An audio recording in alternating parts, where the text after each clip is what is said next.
Gotta have a sense of humor to take all the jokes about how backward we are. Amen, interjected the man next to him. He turned to me. You know the toothbrush was invented in West Virginia? No, I didn't. Otherwise, it would be the teeth brush. Ron ordered us another round and introduced me to a young woman named Jess, who wore a tank top, hot pants, fishnet stockings, thigh-high boots, and fake blood smeared across her neck and bare midriff. Jess worked on a road crew but was clad for Halloween as a member of a heavy metal band, the Butcher Babies.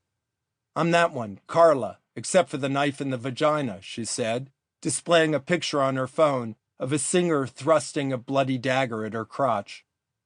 Jess looked up from her phone and studied my costume. Jeans, work boots, plaid shirt, horn-rimmed glasses, dun Carhartt jacket with a notebook and pen stuck in one pocket. Let me guess, she said in an exaggerated drawl. Yankee boy, spying on us hillbillies. This was uncomfortably close to the mark. I couldn't muster a witty comeback, so I told her a version of the truth. I was doing research on a famous American who came through here in the 1800s. Jess pondered this for a moment. Okay, history guy, here's a question.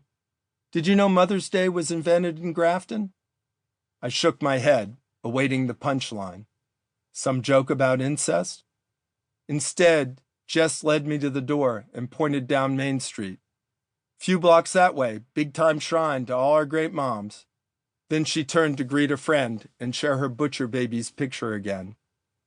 Walking through the drizzle, I reached a statue of a mother and child beside an old church.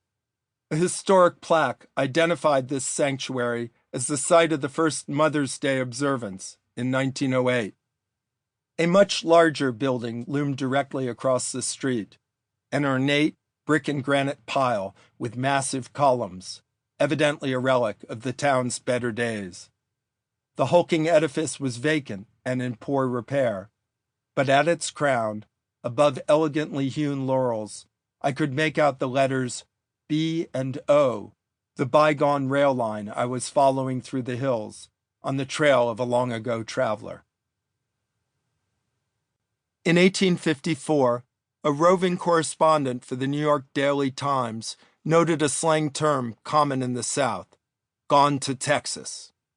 This phrase, or its abbreviation, GTT, was painted on the doors and fence posts of abandoned homesteads as a sign that the inhabitants had fled debt, the law, or other trouble for a fresh start on the frontier.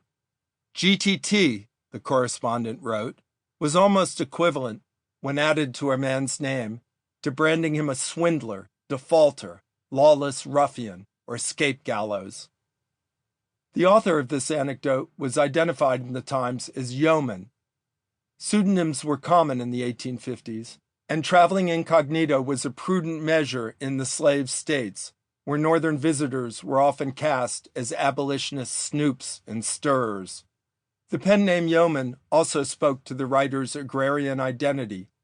He was a proudly independent tiller of the land, on sabbatical from his farmstead, touring the plantation south and following the trail of those gone to Texas.